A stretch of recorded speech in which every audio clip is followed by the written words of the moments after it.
जिंदाबाद, अखिलेश भैया जिंदाबाद, जिंदाबाद जिंदाबाद, अखिलेश भैया जिंदाबाद, जिंदाबाद जिंदाबाद, समाजवादी पार्टी जिंदाबाद, जिंदाबाद जिंदाबाद, समाजवादी पार्टी जिंदाबाद, जिंदाबाद जिंदाबाद, अखिलेश भैया जिंदाबाद, जिंदाबाद जिंदाबाद, विकास का पहिया, अखिलेश भैया, विकास का पहिया, अखिलेश भैया, समाजवादी पार्टी जिंदाबाद जिंदाबाद, समाजवादी पार्टी जिंदाबाद, जिंदाबाद जिंदाबाद, समाजवादी पार्टी जिंदाबाद, जिंदाबाद जिंदाबाद, अखिलेश भैया जिंदाबाद, जिंदाबाद जिंदाबाद, अखिलेश भैया जिंदाबाद, जिंदाबाद जिंदाबाद, अखिलेश भैया जिंदाबाद, जिंदाबाद जिंदाबाद, समाजवादी पार्टी जिंदाबाद, जिंदाबाद जिंदाबाद, समाजवादी पार्टी जिंदाबाद, जिंदाबाद जिंदाबाद, इंडिया गठबंधन जिंदाबाद, जिंदाबाद जिंदाबाद, इंडिया गठबंधन जिंदाबाद, जिंदाबाद जिंदाबाद, बाबा साहब अमर रहे, अमर रहे, अमर रहे, नेताजी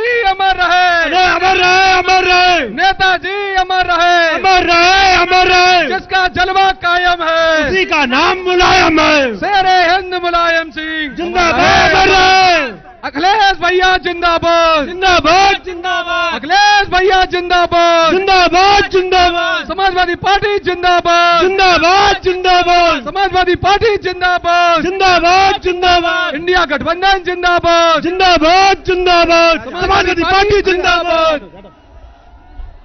साथियों, हमारे बीच में हिंदुस्तान की करोड़ों करोड़ गरीबों, मजलूमों, दलितों, पिछड़ों, अल्पसंख्यकों के नेता आदरणीय अखिलेश यादव जी हम सब के बीच में मंच पर आ चुके हैं। तालियों की गड़गड़ाहट के साथ आप सब लोग उनका स्वागत करें।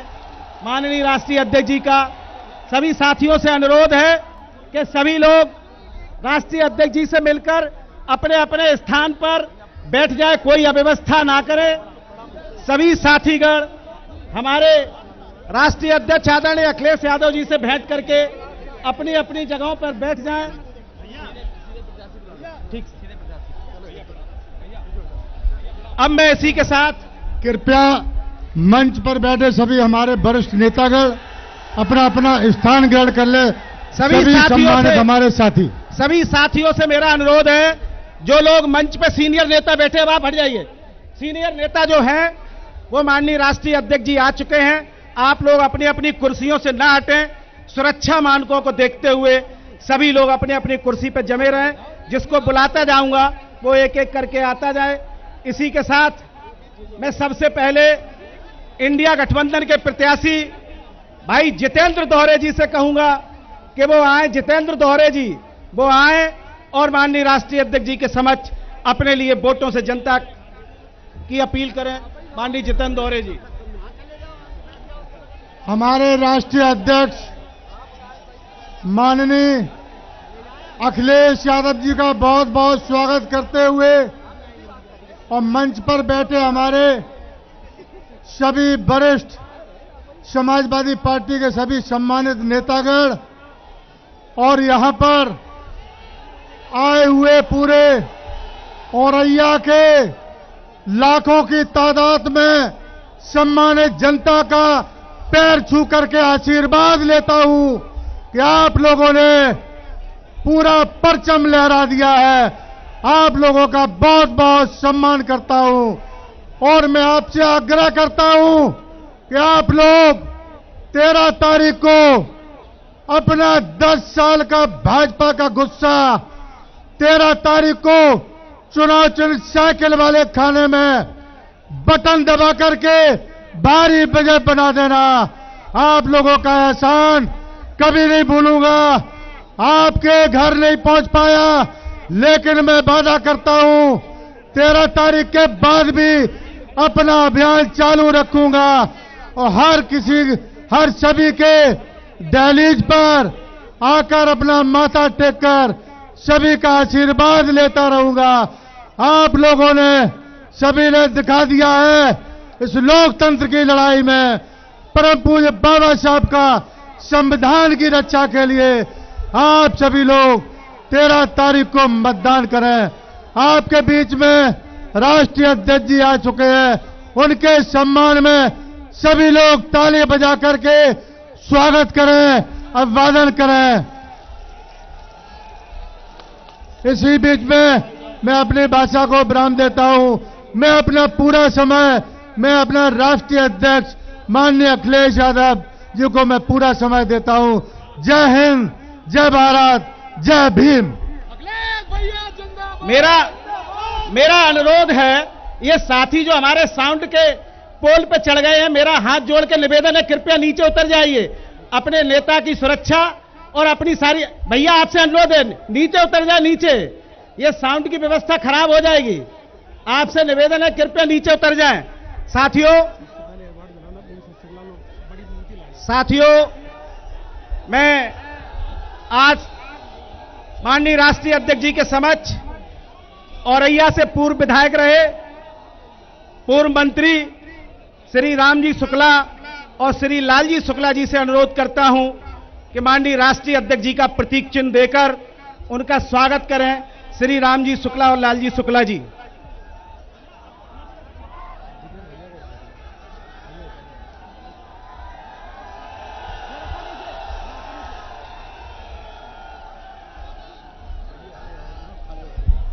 इसी के साथ मैं आदरणीय पूर्व विधायक रामजी शुक्ला जी से अनुरोध करूंगा कि 1 मिनट में समय का अभाव है। माननीय राष्ट्रीय अध्यक्ष जी की 4 जनसभाएं आज लगी हैं, वो आए और वोटों की अपील के साथ माननीय राष्ट्रीय अध्यक्ष जी का स्वागत करें। आदरणीय रामजी शुक्ला जी, पूर्व विधायक।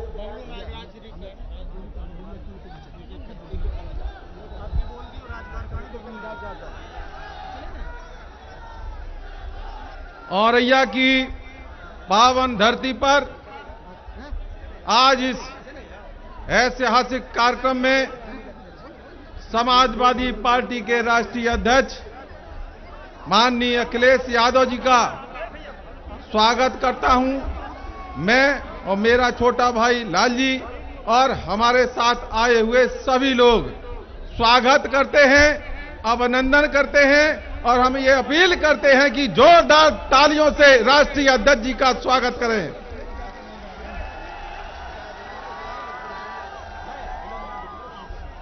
मंच के सम्मानित अध्यक्ष जी, और जो सबसे ज्यादा महत्वपूर्ण है, चुनाव का दौर हो या लोकतांत्रिक व्यवस्था हो, सबसे ज्यादा जरूरी है कि जिसका बूथ मजबूत है और जिस पर यूथ मजबूत है, वो समाजवादी पार्टी के 5 विधानसभा के सम्मानित बूथ के संघर्षशील जुझारू समाजवादी पार्टी के कार्यकर्ता, उनको रामजी शुक्ला और का छोटा भाई लालजी शुक्ला नमन करता हूं, प्रणाम करता हूं। और मैं जानता हूं कि लोकतांत्रिक में व्यवस्था में अगर सबसे बड़ी ताकत है तो हमारे यूथ के कार्यकर्ता की है। ये वो यूथ है जो बूथ पर पूरी ऊर्जा के साथ, पूरी जोश के साथ वो पार्टी के जिताने का प्रयास करता है। इसलिए उन बूथ के सम्मानित कार्यकर्ताओं को नमन करता हूं। मैं जानता हूं कि मंच पर जो लोग चुनकर आते हैं वो आपकी ताकत से ही हैं, आपके ऊर्जा से ही हैं और वक्त कहने के लिए कुछ भी कहे। राष्ट्रीय अध्यक्ष जी के अलावा अगर जीत की बधाई अगर देनी चाहिए तो बूथ के कार्यकर्ता को देने चाहिए। मैं पुनः नमन करता हूं और इस मंच से मैं अपने छोटे भाई लालजी शुक्ला, जो कि हमारी विरासत पर हैं, मैं उनको राष्ट्रीय अध्यक्ष को सौंपता हूं। मैं अपनी विरासत, ऐसी विरासत को सौंपता हूं कि जिनका जलवा कायम है, उनका नाम मुलायम है। धरती पुत्र मुलायम सिंह जिंदाबाद जिंदाबाद। सैफई के छोटे परिवार से हिंदुस्तान में अपनी पहचान बनाने वाले, हमारे सबकी पहचान बनाने वाले उन मुलायम सिंह यादव जी को इस मंच से सच्ची श्रद्धांजलि अर्पित करता हूं। मुझे ऐसा एहसास हुआ कि अपनी विरासत उस व्यक्ति को सौंपी जाए जिसकी विरासत, जिन्होंने सोच समझ के अपने पुत्र को विरासत सौंपी है। और मैं इस मंच से भरोसा दिलाता हूं और विश्वास दिलाता हूं कि इटावा लोकसभा सीट से हमारे भाई जितेंद्र दोहरे, जो सहज सरल और सुंदर प्रत्याशी हैं, इनको भारी बहुमत से जिताने का कार्य करेंगे। जब से हमारी कल से समाजवादी पार्टी में आने की घोषणा हुई है, उस समय से भारतीय जनता के जो पार्टी के जो प्रत्याशी हैं, वो प्रत्याशी सिर्फ औरैया नगर में ही जगह जगह मीटिंग कर रहे हैं और उनकी मीटिंग में उनकी क्या स्थिति है, क्या परिस्थिति है, ये नगर के लोग जानते हैं। 5 साल आपने मान सम्मान नहीं दिया, हमारे समाज के विरोध में चले, कहते हैं कि मोदी की गारंटी पर जीतेंगे। हम आपसे पूछना चाहते हैं कि मोदी की गारंटी पर ही जीतोगे? 5 साल जनता के बीच में नहीं रहे, हमारा सम्मान स्वाभिमान सब बेच दिया और आज कहते हैं कि मोदी के गारंटी में जीतेंगे। हम अपने समाज के लोगों से अपील करना चाहते हैं कि आपके सम्मान के लिए और आपके स्वाभिमान के लिए हम इस प्रतीक के रूप में समाजवादी पार्टी के मंच पर शामिल हुए हैं। आपके मान और सम्मान के लिए हमने इस समाजवादी पार्टी को ज्वाइन किया है। आप हम पर भरोसा रखें और हम पर आप विश्वास रखें। फिरोजाबाद लोकसभा, मैनपुरी लोकसभा, कन्नौज लोकसभा और ये इटावा लोकसभा जो माननीय मुलायम सिंह जी के धरती पुत्र मुलायम सिंह के नाम से जानी जाती है, अपनी पूरी ताकत से उनके नाम को पुनः जिंदा करने के लिए इटावा लोकसभा बहुत जरूरी है। हाथ उठाकर आप इस बात का विश्वास दिलाएं कि इटावा लोकसभा से समाजवादी पार्टी को भारी बहुमत से जिताएंगे। राष्ट्रीय अध्यक्ष जी का बहुत बहुत स्वागत, बहुत बहुत अभिनंदन। मंच को प्रणाम करते हुए और यूथ के सभी कार्यकर्ताओं को प्रणाम करते हुए अपनी वाणी को विराम देता हूं। जय भीम, जय समाजवाद। मैं बिना किसी देरी के, बिना किसी भूमिका के इस देश के करोड़ों करोड़ नौजवानों के नेता, दबे पिछड़े कुचले दलित अल्पसंख्यक महिलाओं बहनों की अस्मिता की रक्षा करने वाले इस देश के बहुत बड़े नेता आदरणीय राष्ट्रीय अध्यक्ष अखिलेश यादव जी से विनम्र अनुरोध करता हूं कि वो आए और वोटों की अपील करें। माननीय अखिलेश यादव जिंदाबाद, समाजवादी पार्टी अखिलेश यादव, अखिलेश यादव जिंदाबाद, समाजवादी पार्टी जिंदाबाद। माननीय राष्ट्रीय अध्यक्ष जी का उद्बोधन सुनने के लिए आप लोग कृपया शांति बनाए रखें। इस चुनावी जनसभा के अध्यक्ष पूर्व मंत्री अतर सिंह नाइक जी, समाजवादी पार्टी के जिले के अध्यक्ष सर्वेश बाबू गौतम जी, हमारे आपके समाजवादी पार्टी और इंडिया गठबंधन के प्रत्याशी नौजवान साथी जितेंद्र दोहरे जी, पूर्व सांसद विधायक प्रदीप यादव जी, साथ कुरैशी खां साहब, अनूप गुप्ता नगर पालिका अध्यक्ष जी, राघवेंद्र गौतम जी, प्रभाकर पांडे जी, विनोद यादव कक्का, पूर्व विधायक पल्लवी पाल जी, सर्वेश साग जी, रामजा शुक्ला जी, लालजी शुक्ला जी, शिववीर दुबे जी, हेमंत पोरवाल जी, अशोक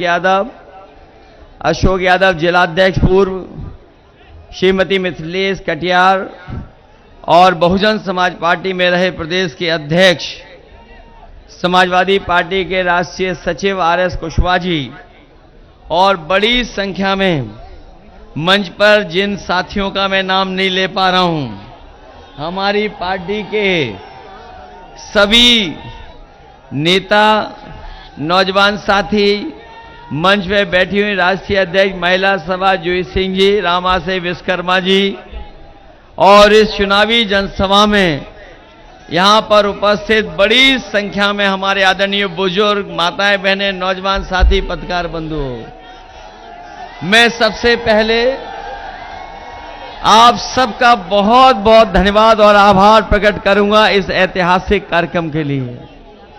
मैं देख रहा हूं जहां पंडाल में लोग हमें चारों तरफ दिखाई दे रहे हैं, वहीं जहां सूरज बिल्कुल आसमान में ऊपर है सरखे, उसके बावजूद भी जहां छाया नहीं है, उसके बावजूद भी बड़ी संख्या में हमें लोग दिखाई दे रहे हैं। मैं सबका आभारी हूं और ये जो जन समर्थन हमें दिखाई दे रहा है दूर दूर तक,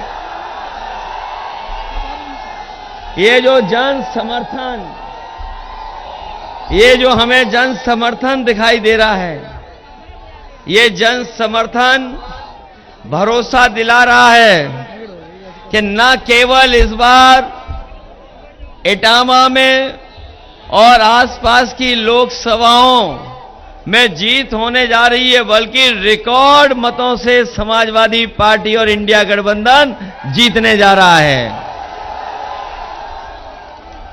ये चौथे चरण का चुनाव है। यहां जितने साथी हमें दिखाई दे रहे हैं, इसमें बहुत सारे ऐसे भी साथी हैं जो हमारे लिए भी मतदान करेंगे इसी चरण में। तो न केवल हम अपनी पार्टी के प्रत्याशी, इंडिया गठबंधन के प्रत्याशी जितेंद्र दोहरे जी के लिए सहयोग मांगने आया हूं,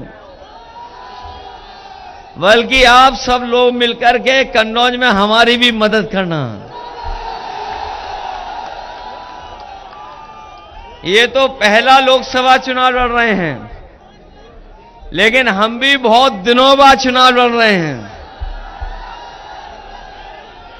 इसलिए जहां इटावा लोकसभा के लिए आपसे मदद मांग रहे हैं, वह नहीं कन्नौज लोकसभा में भी सब लोग मिलकर के मदद करना। जहां तक चुनाव का सवाल है, 2 चरणों में चुनाव हो चुका है और आज तीसरे चरण में वोट पड़ रहा है। 2 चरणों में तो जनता ने भारतीय जनता पार्टी को पूरी तरीके से खारिज कर दिया है। ये तीसरे चरण में जहां वोट पड़ रहा है, ये इंडिया गठबंधन और समाजवादियों का चरण है। इसमें इनका कोई खाता खुलने नहीं जा रहा है। सुबह से मैं देख रहा हूं जहां वोट के लिए बड़ी संख्या में लोग निकल करके आए हैं, वहीं बीजेपी के लोग बौखला गए हैं। सुबह से ही बौखला गए हैं, उन्हें कुछ दिखाई नहीं दे रहा है। कई जगह प्रशासन को आगे कर रहे हैं, लेकिन हमें खुशी इस बात की कि समाजवादी पार्टी का निष्ठावान और समर्पित कार्यकर्ता इकट्ठा होकर के इन भारतीय जनता पार्टी के लोगों को हर बूथ पर सबक सिखाने का काम कर रहा है। ये जैसे आगे चुनाव बढ़ेगा, भारतीय जनता पार्टी का जो गर्मी का पारा नीचे जाता जाएगा। ये जो हवा में उड़ रहे थे, जनता इन्हें जमीन पर ले आई है। जो लोग पिछले 5 साल 10 साल से आपको वादे कर रहे थे, बताओ 10 साल बाद जब हम लोग उनका आकलन कर रहे हैं, तो बीजेपी के लोगों की हर बात झूठी और उनका हर फैसला झूठा और वादा झूठा निकला कि नहीं निकला? हम और आप लोग मंडी में खड़े हैं जहां कार्यक्रम हो रहा है, और कोई पहली बार नहीं यहां हम लोग हैं इस मैदान में। अक्सर समाजवादियों का नेताजी से लेकर के हम लोग इसी मंडी में आकर के आप लोगों से समय समय पर निवेदन और अपील किए हैं। जिन लोगों ने कहा किसानों की आय दोगुनी हो जाएगी, हमारे किसान परिवार और किसान भाई हैं यहां पर, कोई हमें बता दे कि उनकी आय दोगुनी हो गई हो। किसी फसल की ये लोग कीमत दिला पाए हों, न लाभकारी मूल्य दे पाए हैं। और जिन लोगों ने ये भरोसा दिलाया था कि किसानों की आय दोगुनी कर देंगे, हमारे किसान भाइयों को क्या क्या नहीं इनको सामना करना पड़ा। एक समय आया जब बीजेपी के लोग 3 काले कानून लेकर के आए थे, यही देश का किसान के खिलाफ खड़ा हो गया और किसान ने विरोध किया, दिल्ली जाकर के घेर लिया। प्रशासन और सरकार के लोगों ने मिलकर के वहां दीवारें बनवा दी, आरसीसी की बड़ी बड़ी दीवारें खड़ी कर दी, कील लगवा दी, पुलिस प्रशासन लगा दिया, सब संसाधन रोक दिए। ट्रैक्टर में आप डीजल नहीं भरवा सकते थे क्योंकि आपको दिल्ली जाने के लिए रोक रहे थे। सालों साल किसान देश का बैठा रहा, 1000 के लगभग शहीद हो गए किसान, लेकिन किसान पीछे नहीं हटा। तभी किसान पीछे हटा जब उसके 3 काले कानून वापस सरकार ने ले लिए। सरकार ने न केवल उन किसानों को अपमानित किया, बल्कि हमने आपने वो समय भी देखा जब लखीमपुर में किसान अपनी मांग को लेकर के निकल पड़े तो इन बीजेपी के लोगों ने उन पर थार चढ़ा दी। उनके किसान और तमाम लोग जो इस आंदोलन में, कई लोगों की जान चली गई। और यही नहीं, अगर जो पढ़े लिखे नौजवान हैं और पत्रकार साथियों से कहना चाहता हूं, जब से बीजेपी की सरकार आई है पूरे देश में लगभग 1 लाख किसानों ने आत्महत्या की है। 1 लाख किसान आत्महत्या कर चुका है जब से भारतीय जनता पार्टी की सरकार आई है। क्या हमें कोई बताएगा कि जिस देश का किसान आत्महत्या के लिए मजबूर हो वो कैसे खुशहाल हो जाएगा? ये लोग जो विकसित यात्रा भारत की लेकर के निकले थे, इन्होंने किसानों की लागत बढ़ा दी। आज अगर आकलन हम करें, बताओ लागत बढ़ गई कि नहीं बढ़ गई? और केवल डीजल पेट्रोल नहीं, हर जरूरत की चीज महंगी हो गई। डीजल पेट्रोल तो हुआ ही है महंगा, हर चीज सरकार ने महंगी कर दी। और ये जो खाद वाली चोरी हो रही है, ये लोग पता नहीं कहां से सीख करके आए हैं। हमें लगता है ये लोग, ये जो खाद की चोरी है, ये पार्ले जी बिस्किट पैकेट से सीखे हैं। जो लोग पुराने होंगे वो जानते होंगे, पहले पार्ले जी का बिस्किट पैकेट इतना बड़ा आता था। जैसे जैसे महंगाई बढ़ी, उन्होंने मुनाफा कमाना शुरू किया और उन्होंने, बताओ, पैकेट में बिस्किट कम करना शुरू कर दिया कि नहीं कर दिया? पहले जो इतना बड़ा पैकेट आता था, बताओ अब इतना सा पैकेट हो गया कि नहीं हो गया? याद रखना, ये बीजेपी की सरकार आ गई तो हो सकता है कि 1 बिस्किट का आपको पैकेट मिले, 1 बिस्किट का। इसी तरह बोरी से चोरी शुरू कर दी कि नहीं कर दी? पहले कितनी बोरी से खाद हटाई और अब कितनी और हटा दी? ये लोग और रहे सरकार में तो आपकी खाद भी पाउच में मिलेगी, पाउच में। ये नौजवान जो आज से 5 साल पहले, 10 साल पहले जिन्होंने मोटरसाइकिल खरीदी होगी, बताओ मोटरसाइकिल की कीमत क्या थी पहले? 50,000, 60,000। और आज मोटरसाइकिल कितने की है बताओ? ये जो मंच वाले हैं और कुछ लोगों ने गाड़ी ली होगी, 10 साल पहले बताओ गाड़ी कीमत की थी, आज 10 साल बाद कीमत क्या है? हो गई महंगाई कि नहीं महंगाई? जो साइकिल 1000 रुपए में, 2000 में आती थी, बताओ साइकिल कितने में आ रही है? यहां किसान भाई आते रहे होंगे, मंडी में चाय 1 रुपए की मिलती थी, बताओ आज चाय क्या हिसाब पहुंच गई? बताइए। महंगाई बढ़ा दी कि नहीं बढ़ा दी? जहां महंगाई बढ़ाई वहीं सरकार ने हर पेपर लीक करा दिया। बताओ, जितनी परीक्षा लिखी गई, इस सरकार ने जितनी परीक्षाएं लिखी, इस सरकार में जो जो परीक्षाएं हुई, बताओ वो पेपर लीक सरकार ने कराए कि नहीं कराए? और कोई एक दो नहीं, लगभग 10 परीक्षाओं से ज्यादा वो पेपर लीक हुए हैं। 10 से ज्यादा परीक्षाएं उनके पेपर लीक करा दिए।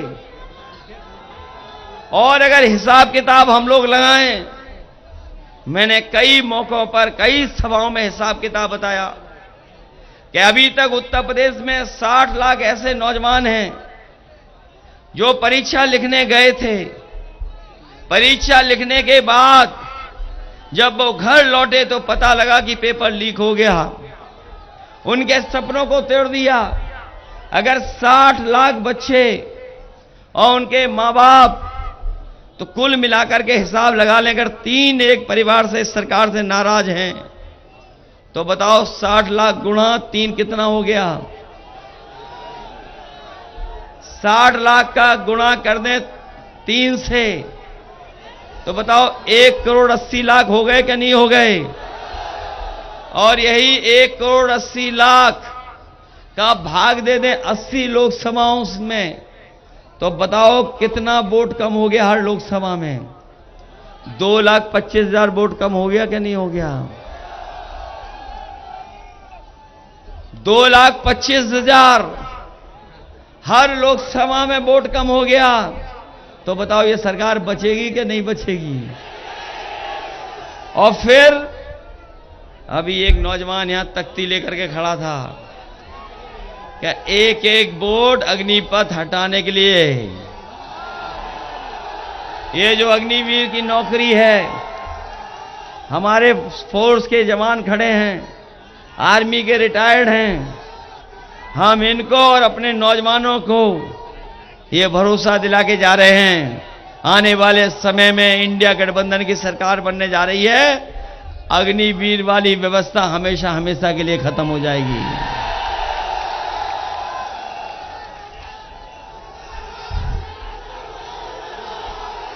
ये अग्निवीर 4 साल की नौकरी हम समाजवादी लोग कभी स्वीकार नहीं कर सकते,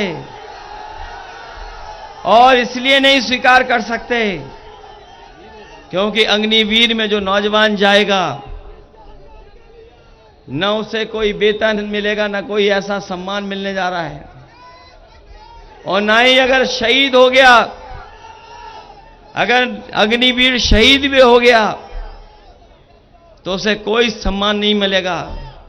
वो नेताजी का फैसला था कि जब कोई सीमा पर जवान शहीद होता था, पूरे सम्मान से उसके घर परिवार में लाकर के उसका आखिरी दर्शन करने का मौका मिलता था। यह नेताजी का फैसला था फौज के लिए, फोर्सेस के लिए।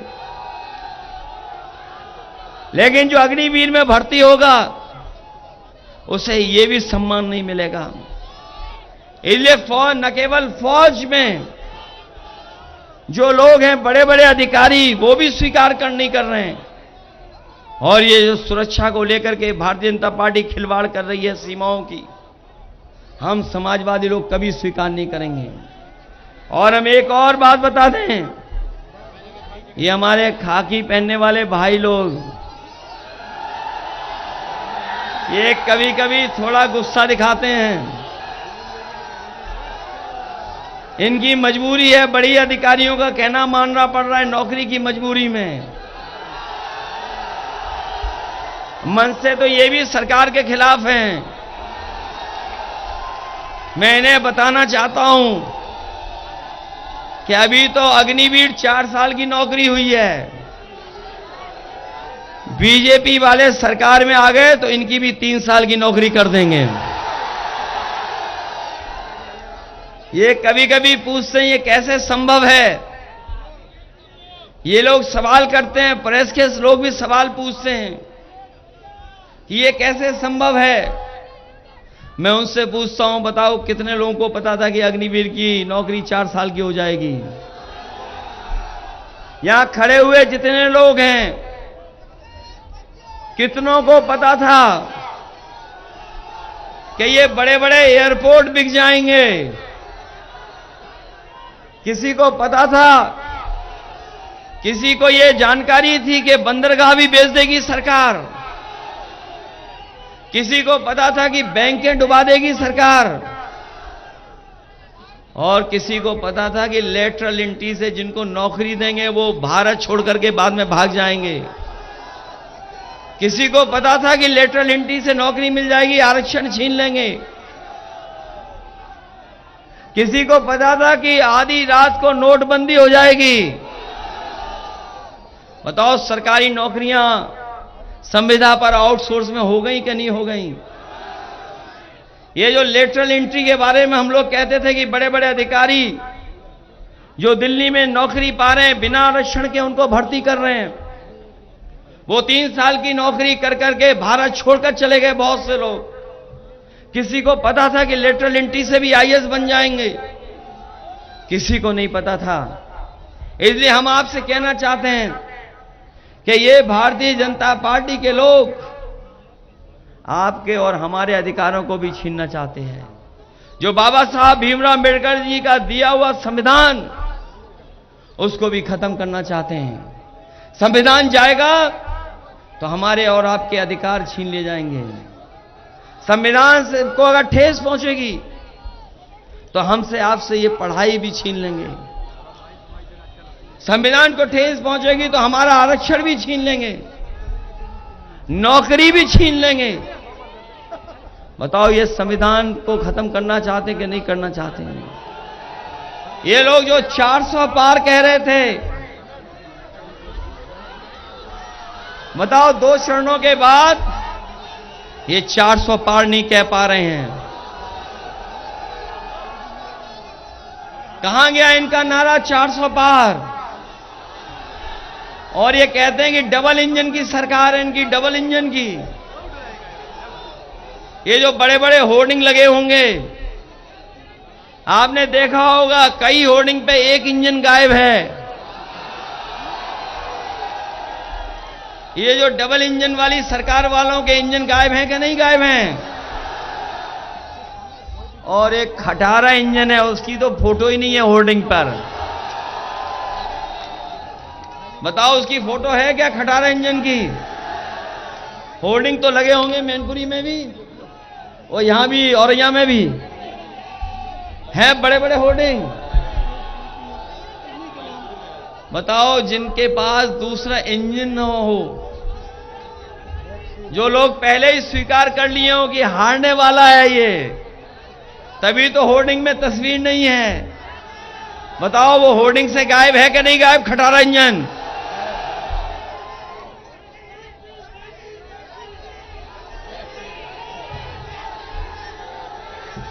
ये खटारा इंजन इसलिए गायब है क्योंकि वो दिल्ली वाले जानते हैं कि जीतने वाला नहीं है। अभी कुछ दिन पहले इनकी चद्दे की चोरी पकड़ी गई। इलेक्टोरल बॉन्ड, उसके नाम पर इन्होंने चंदा वसूला कि नहीं वसूला?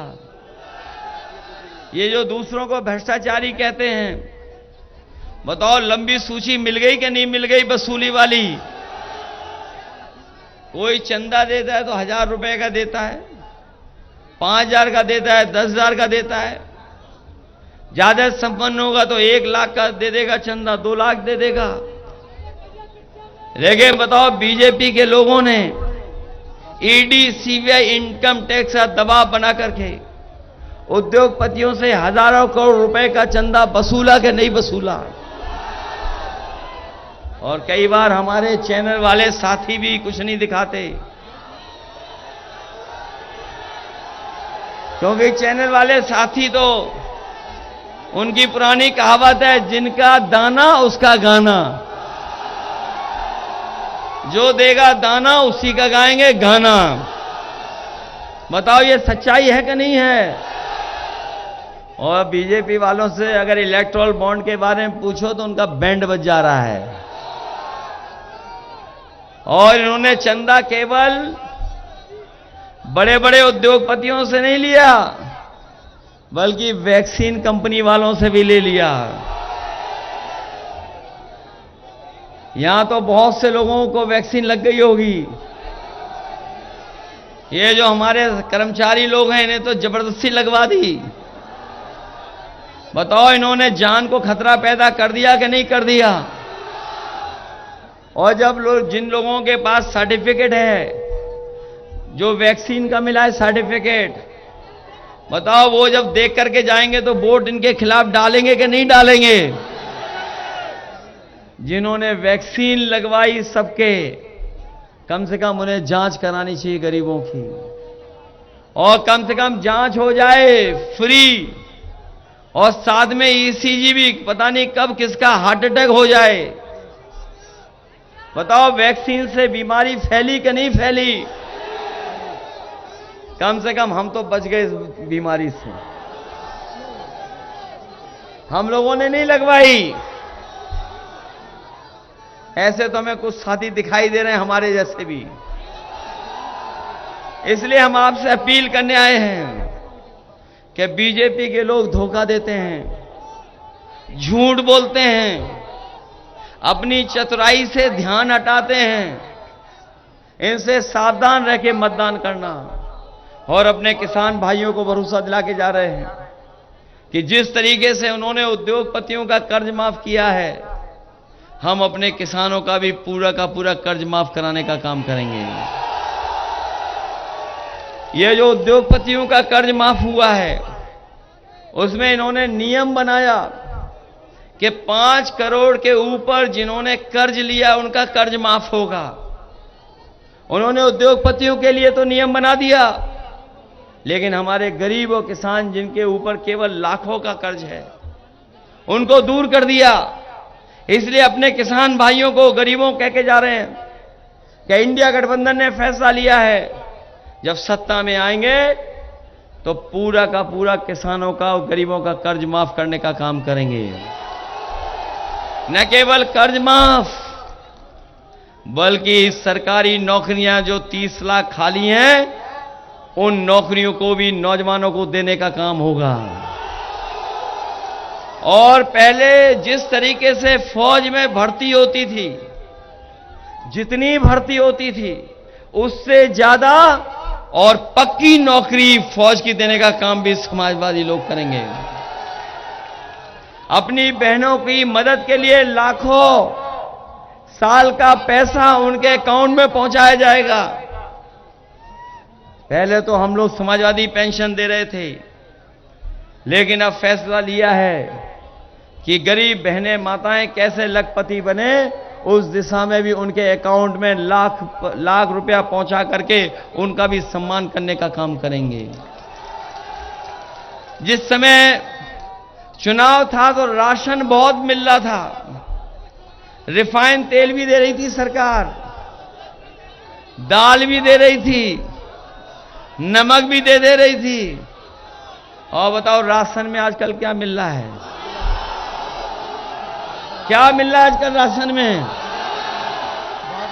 ये लगता बहुत पौष्टिक खाना दे रहे हैं।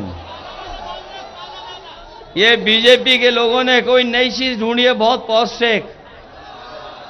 हम अपने गरीबों को भरोसा दिला के जा रहे हैं कि इंडिया गठबंधन बनेगा तो आपके राशन की मात्रा भी बढ़ेगी, और जो राशन खराब वाला मिल रहा उसकी गुणवत्ता बढ़ाएंगे। और इधर बाजार में आपने देखा होगा कि संपन्न लोग, बड़े लोग पैकेट का आटा खरीद करके खा रहे हैं।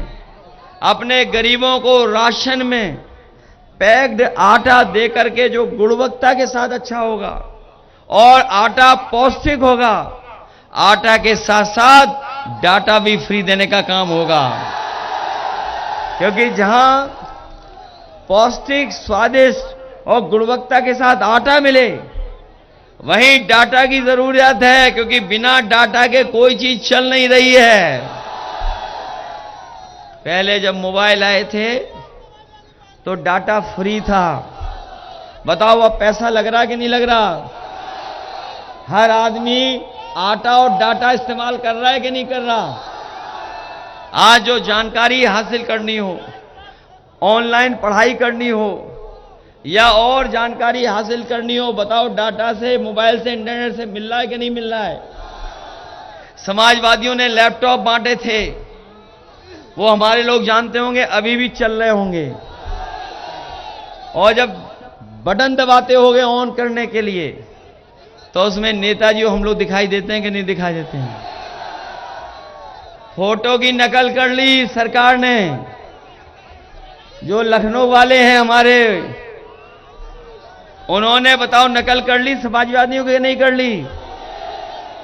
हम लोगों ने इतना बड़ा लैपटॉप दिया, इन्होंने मोबाइल कितना दिया? हम लोगों ने नेताजी की फोटो डाली, इन्होंने अपनी फोटो डाली। और इतना रद्दी दिया है कि उंगली घिसते रहो तब भी नहीं चल रहा। बताओ है स्थिति कि नहीं? और हमें खुशी है समाजवादियों को कि जो कभी हम लोगों ने लैपटॉप यहां गरीबों को दिया था, कुछ दिन पहले हमें पता लगा कि अमेरिका में भी कई शहर ऐसे हैं जो अपने गरीब परिवार के बच्चों को फ्री लैपटॉप दे रहे हैं। सोचिए कब समाजवादियों ने लैपटॉप दिया था? 7 साल पहले। उस समय जब समाजवादियों की सरकार थी, तो न केवल लैपटॉप बच्चों को पढ़ने के लिखने के लिए आगे बढ़ने के लिए दिया, बल्कि एम्बुलेंस की भी ऐसी व्यवस्था की थी कि आप लोग गांव में भी एम्बुलेंस मंगा करके अस्पताल पहुंच जाते थे। बताओ एम्बुलेंस इन्होंने खराब कर दी कि नहीं कर दी? और ये जो 100 नंबर वाली गाड़ी दी थी, ये जो 100 नंबर वाली गाड़ी दी थी, इस सरकार ने 100 नंबर को 112 कर दिया। हमारे पुलिस भाइयों को लगा कि जब सरकार ने 100 से 112 किया तो इसका मतलब रेट उन्हें भी बढ़ा देना चाहिए। बताओ रेट बढ़ा दिया कि नहीं?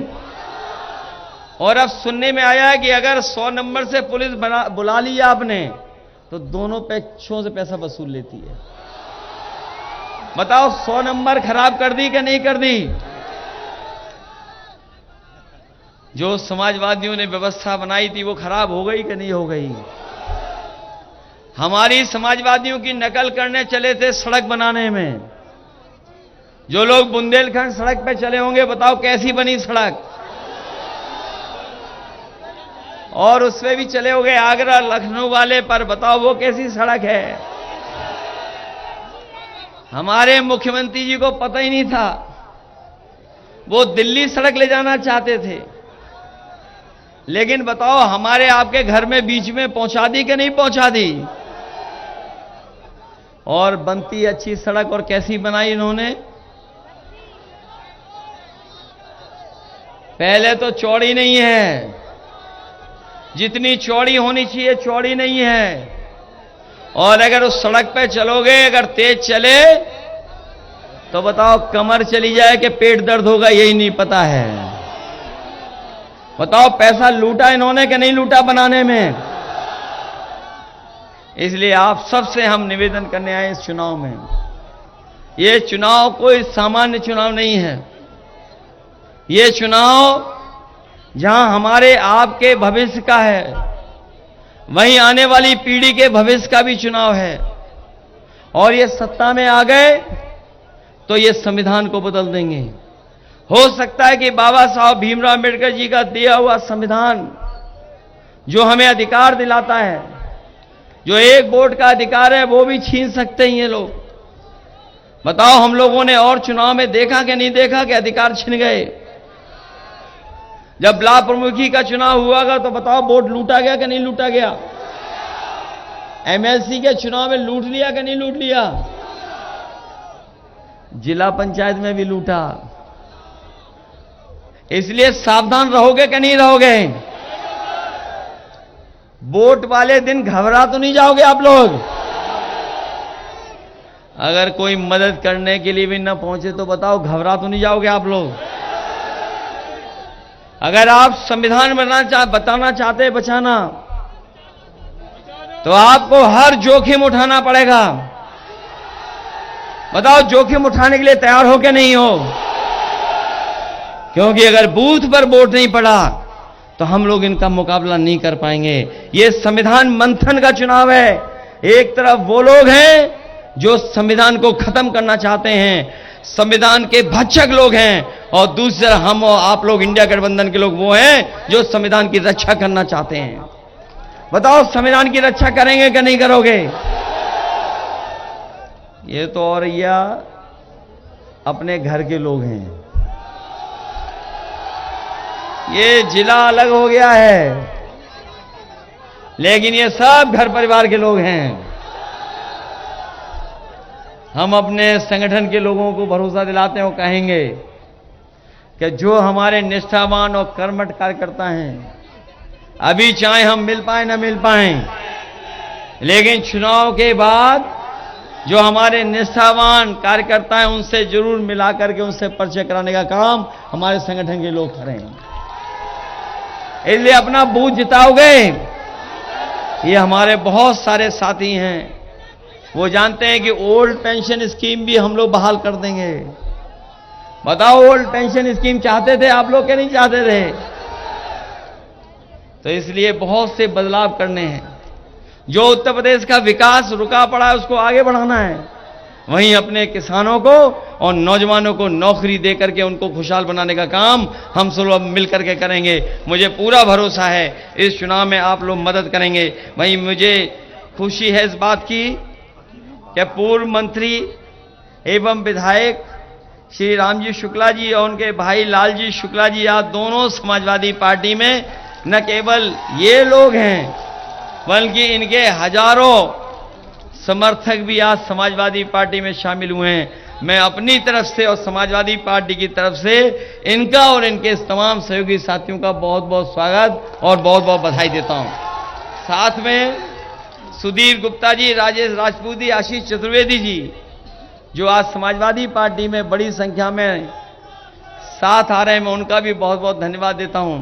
और इस उम्मीद और इस भरोसे के साथ कि जब वोट डालेंगे आप सब लोग तो मिलकर के एक दूसरे का सहयोग लेकर के आप भारी बहुमत से जिताने का काम करना, यही निवेदन, यही अपील करने आया हूं। जहां हमारे सांस्कृतिक प्रकोष्ठ के इनका धन्यवाद, जहां हमारे अधिवक्ता लोग हैं, मैं अधिवक्ता साथियों को भी, उनका बहुत अन्याय हो रहा है लगातार, उनके सुविधाओं के लिए, उनके पक्ष में फैसला लेने के लिए नेताजी ने, हम लोगों ने, समाजवादियों ने हमेशा लिया है।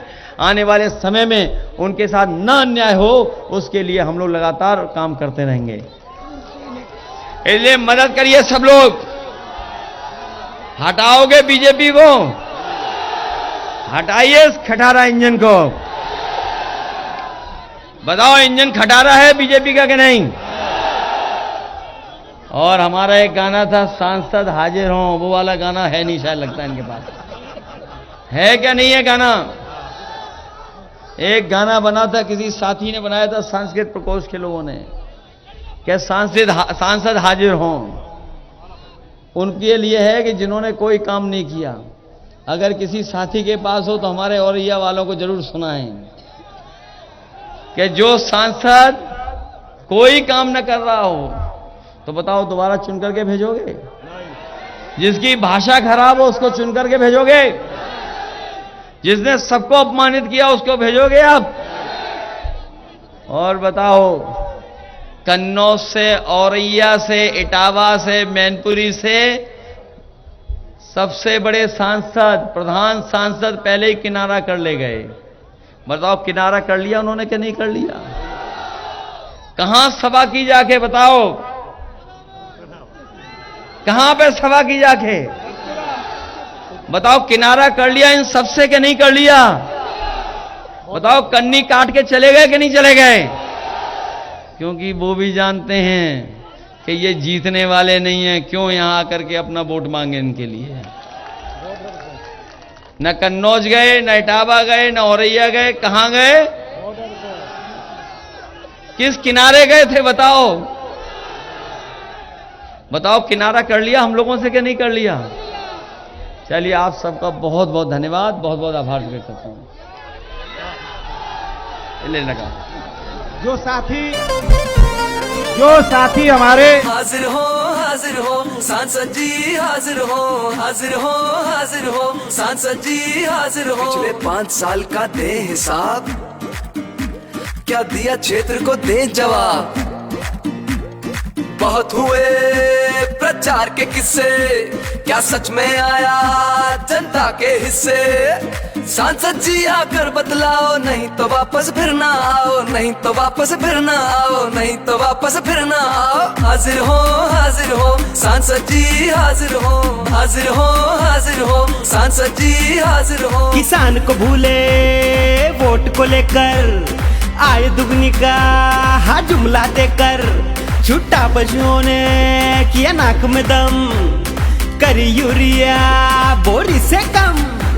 मजदूर की तुमने मजदूरी मारी, डरी सहमी सी हर लड़की नारी। बिन बिजली के अरे खड़ा है खंबा, बिन पानी के नल का बम्बा।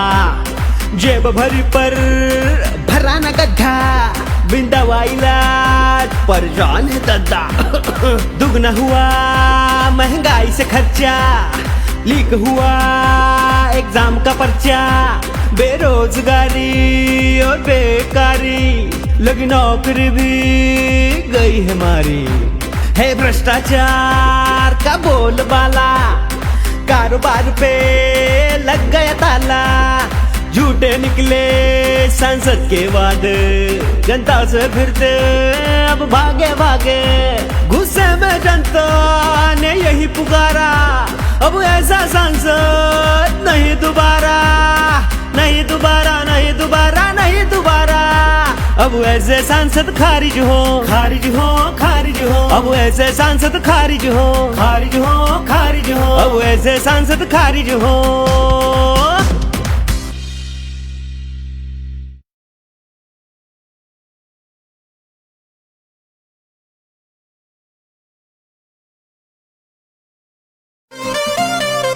हाजिर हो सांसद जी, हाजिर हो, हाजिर हो, हाजिर हो सांसद जी, हाजिर हो। पिछले 5 साल का दे हिसाब, क्या दिया क्षेत्र को दे जवाब। बहुत हुए प्रचार के किस्से, क्या सच में आया जनता के हिस्से? सांसद जी आकर बतलाओ, नहीं तो वापस फिर ना आओ, नहीं तो वापस फिर ना आओ, नहीं तो वापस फिर ना आओ। हाजिर हो सांसद जी, हाजिर हो, हाजिर हो, हाजिर हो सांसद जी, हाजिर हो। किसान